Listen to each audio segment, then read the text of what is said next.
अस्सलाम वालेकुम।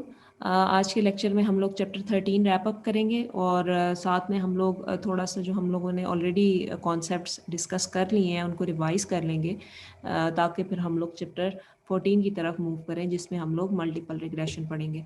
तो हम लोग स्टार्ट करते हैं। चैप्टर 13 हमारा जो था वो रिग्रेशन एंड कोरिलेशन से रेलेवेंट था। तो यहाँ पर मैं एक स्कैटर प्लॉट बना लेती हूँ।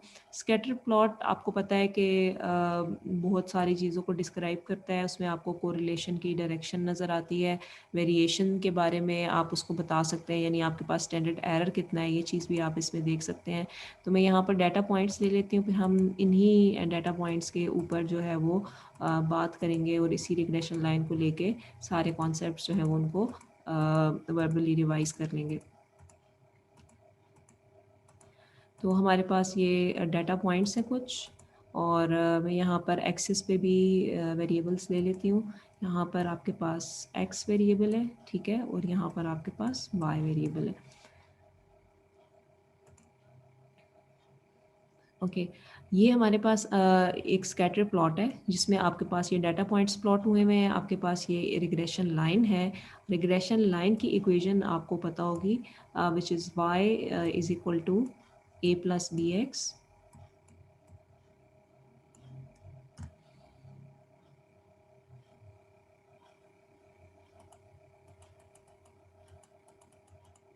ठीक है, हमारे पास ये रिग्रेशन इक्वेशन है y is equal to a plus b x. तो हम इसके ऊपर भी डिस्कशन करेंगे क्योंकि हमने हमारी जितनी भी वैल्यूज़ आएंगी या हम जो भी कैलकुलेशन करेंगे वो हम इसी की बेस पे करेंगे, इस इक्वेशन की बेस पे। तो देखिए यहाँ पर हमारे पास ये जो लाइन है ये सबसे पहले हमें कोरिलेशन के बारे में बता रही है कि y एंड x का पॉजिटिव रिलेशनशिप है, ठीक है, एंड स्ट्रेंथ ऑफ रिलेशनशिप को भी बता रही है कि जो आपके डाटा पॉइंट्स हैं वो इस लाइन के बहुत करीब हैं। आपके पास स्कैटर प्लॉट में स्टैंडर्ड एरर को भी पोर्ट्रे किया जाता है, यानी आपका जो इन डाटा पॉइंट्स का वर्टिकल डिस्टेंस है अराउंड द रिग्रेशन लाइन, हम इस डिस्टेंस को मैयर करते हैं और फिर हम बताते हैं कि हमारा स्टैंडर्ड एरर लार्ज है या स्मॉल है। अगर तो डाटा पॉइंट्स इस लाइन के बहुत करीब हैं तो इसका मतलब है कि हमारा वर्टिकल डिस्टेंस जो है वो कम होगा, स्टैंडर्ड एरर छोटा होगा। अगर डिस्टेंस ज़्यादा है तो इसका मतलब है कि स्टैंडर्ड एरर भी ज़्यादा होगा।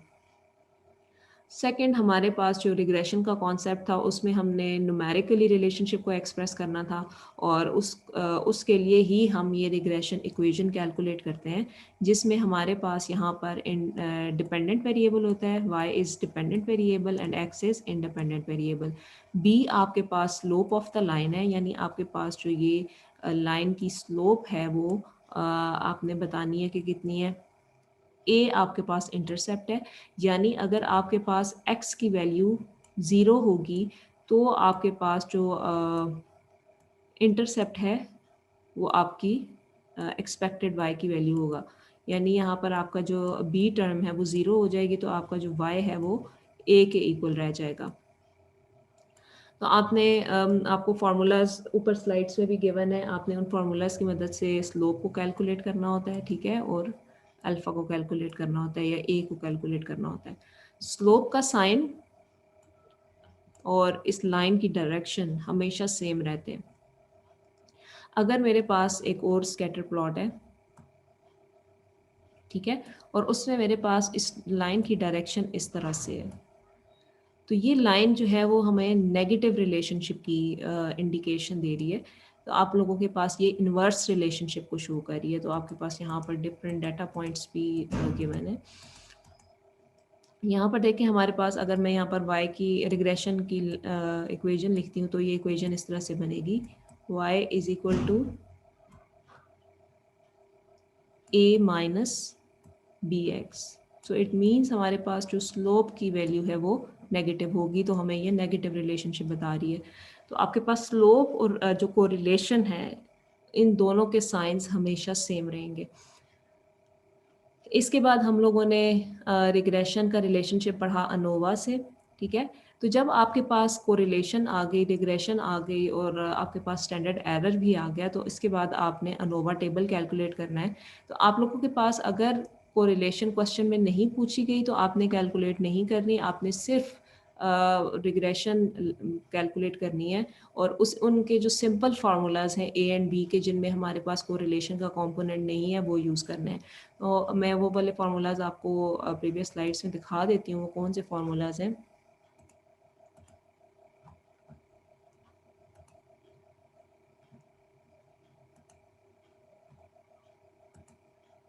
सो यहाँ पर देखें हमारे पास ये सिंपल फार्मूलाज हैं, इनमें हमारे पास कोरिलेशन का कंपोनेंट नहीं गिवन।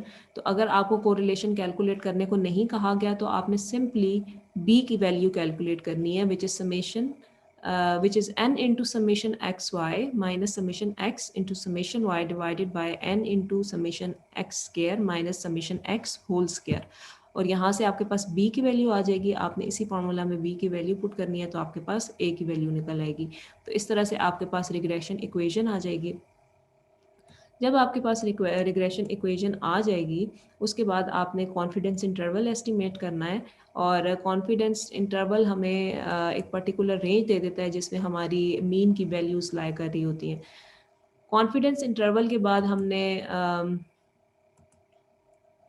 अनोवा कैलकुलेट करना है। अनोवा हम किस तरह से कैलकुलेट करेंगे, हम लोगों ने अनोवा के लिए वाई हैट फाइंड आउट करना है और वाई हैट आप कैसे फाइंड आउट करेंगे, सिंपली आपने हर एक्स की वैल्यू रिग्रेशन इक्वेशन में पुट करते जाना है और साथ में आपने ए एंड बी की वैल्यू पुट करेंगे तो आपके पास वाई हैट आता जाएगा। तो जब आपके पास ये वाई हैट की वैल्यू आ जाएगी तो एट द एंड आपने क्या करना है, आपने अनोवा फाइंड आउट करना है। अनोवा के रिलेशनशिप्स भी यहाँ पर स्लाइड में गिवन है, मैंने इधर एक स्लाइड में मेंशन किए थे। So let me open that slide.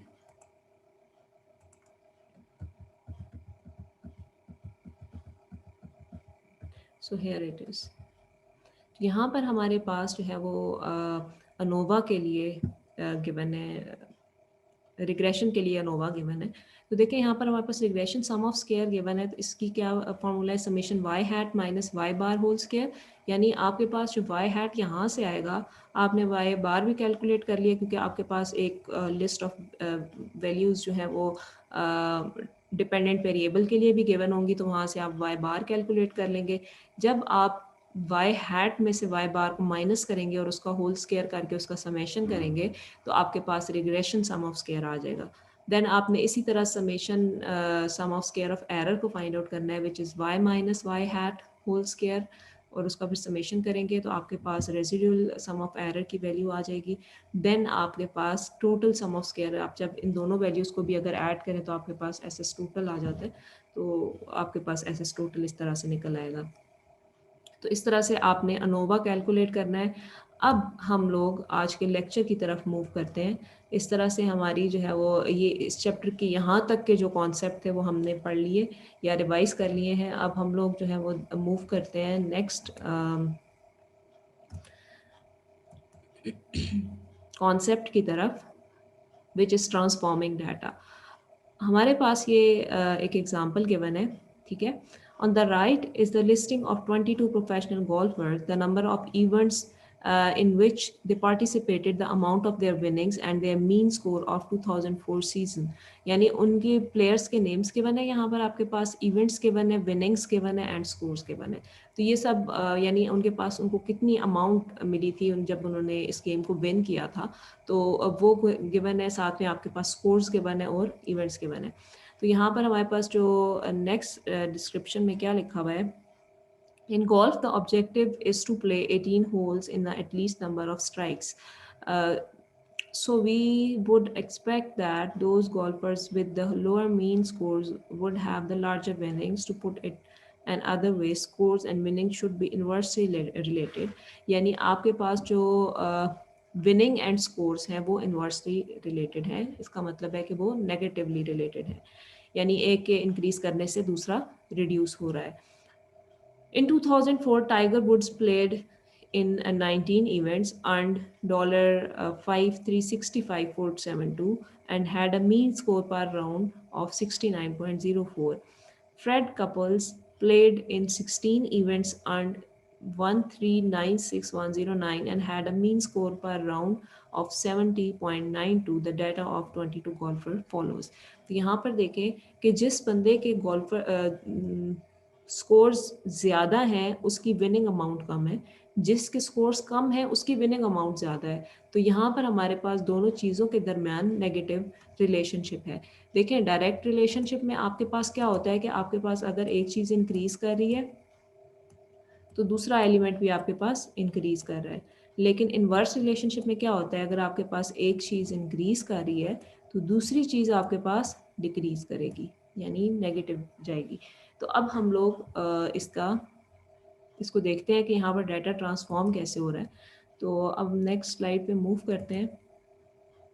सबसे पहले डाटा को जज करने के लिए हम स्कैटर प्लॉट बनाते हैं और फाइंड करते हैं कि आया कि ये डाटा इस डाटा की शेप क्या है, इस रिलेशनशिप की डायरेक्शन क्या बनती है। तो हमारे पास जो कोरिलेशन इधर कैलकुलेट हुई है between the variable winning scores is 0.782, that is Fairlie strong inverse relationship. यानी क्या कहा उन्होंने कि ये एक इन्वर्स रिलेशनशिप है।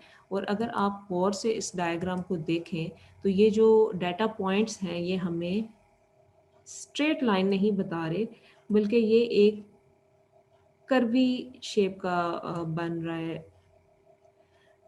ये लाइन बन रही है कर्वी शेप में।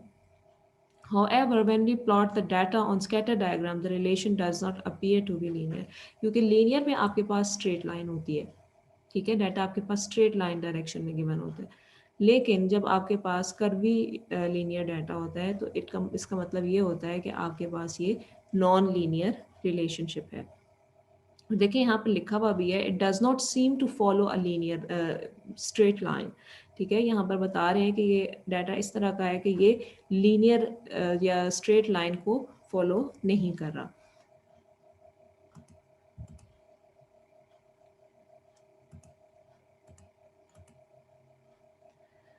So how we can explore the non-linear relationship? One possibility is to transform one of the variable. For example, instead of using y as a dependent variable, we might use its log reciprocal square or square root. यानी हम data को linear form में लेके आ सकते हैं। वो किस तरह से लेके आ सकते हैं? हम डाटा का लॉग ले सकते हैं, उसका रेसिप्रोकल ले सकते हैं, उसका स्केयर ले सकते हैं और उसका स्केयर रूट भी ले सकते हैं। और सेकंड पॉसिबिलिटी क्या है कि हम डाटा को किस तरह से ट्रांसफॉर्म कर सकते हैं, यानी हम इंडिपेंडेंट वेरिएबल के साथ भी यही ऑपरेशंस अप्लाई करने के बाद उसको नॉर्मल कर सकते हैं। There are other transformation. So यहाँ पर उन्होंने सिर्फ कॉमन जो ट्रांसफॉर्मेशन थी for the data convert the linear non linear to linear, तो इसमें जो मेन 4 ऑपरेशंस जो कॉमनली यूज होते हैं that is log, reciprocal, square and square root. तो हम लोगों ने अब नेक्स्ट एग्जांपल में हम देखते हैं कि हमारे पास जो एग्जांपल का डाटा है उसको किस तरह से नॉर्मल किया गया है। यहाँ पर देखें इन्होंने इस डाटा को अब जो लाइन ड्रॉ की, अब आप डाटा की शेप देखें कि वो हमें एक स्ट्रेट लाइन पे अप्लाई होता हुआ नज़र आ रहा है। तो यहाँ पर इन्होंने क्या किया, यहाँ पर इन्होंने लॉग ले लिया। अगर मैं इस को थोड़ा सा बड़ा करूँ तो फिर आपको नज़र आएगा। तो देखिए यहाँ पर हमारे पास जो डाटा की डायरेक्शन है वो बिल्कुल स्ट्रेट, आपको डाटा जो है वो नज़र आ रहा है कि ये डाउनवर्ड मूव करता हुआ। लेकिन इस डायग्राम में देखें बिफोर अप्लाइंग द लॉग, यहाँ पर देखें इसमें डाटा आपके पास एक कर्वी फॉर्म में गिवन है। आप इसको कह सकते हैं कि it's a curvy linear shape. ठीक है, तो हमारे पास दोनों तरह के रिलेशनशिप जो है वो एग्जिस्ट करते हैं। अब using the transformed equation for the estimation, तो उन्होंने ट्रांसफॉर्म्ड डाटा के ऊपर अब एस्टिमेशन की, उससे आपने ए की वैल्यू निकाली, बी की वैल्यू निकाली और फिर उसमें आपने एक्स को 70 पुट किया, जिससे हमारे पास एक्सपेक्टेड वाई जो है वो 6.4372 आ जाता है। यानी ये 6.4372 is the log of the base 10 of winnings, यानी उन्होंने लॉग के अंदर इसकी इंटरप्रिटेशन की है। So the golfer that had a mean score of 70 could expect to earn 2,736,528, यानी ये अमाउंट उन्होंने लिख दी है। तो इसकी बेस पे वो क्या कहते हैं कि ये 70 स्कोर्स जिन लोगों के होंगे उनकी मीन विनिंग अमाउंट जो है वो इतनी होगी। तो यहाँ तक हमारा ये चैप्टर था। अगर मैं इसको सम अप करूँ तो बेसिकली अगर समटाइम्स हमारे पास डाटा की नेचर इस तरह की होती है या डाटा इस तरह का गिवन होता है जो लीनियर नहीं होता, नॉन लीनियर फॉर्म में होता है, हम उस डाटा को ट्रांसफॉर्म कर सकते हैं। तो उस डाटा को हम किस तरह से ट्रांसफॉर्म कर सकते हैं, हमारे पास 4 बेसिक उसकी ट्रांसफॉर्मेशन मेथड्स हैं। The first one is log, second square root and reciprocal. तो इन चारों मेथड से हम लोग मतलब ये कॉमनली यूज्ड होते हैं। और भी इसके ट्रांसफॉर्मेशन के मेथड्स हैं, लेकिन कॉमनली यूज्ड मेथड्स हम यूज़ करके y के ऊपर अप्लाई कर सकते हैं या x के ऊपर अप्लाई कर सकते हैं। तो हम लोग डाटा को नॉर्मल कर सकते हैं, और उस जब डाटा नॉर्मल हो जाएगा तो उसका अफेक्ट हमें स्कैटर प्लॉट के अंदर नज़र आ सकता है। जैसे हमारे पास ये वाली स्लाइड थी, इसमें हमारे पास ये नज़र आ रहा है कि डाटा अब लीनियर फॉर्म में है। तो यहाँ तक हमारा आज का लेक्चर था। नेक्स्ट लेक्चर में हम लोग इंशाल्लाह नॉन पैरामेट्रिक मेथड स्टार्ट करेंगे, यानी हम लोग नॉन लीनियर डाटा के ऊपर बात करेंगे।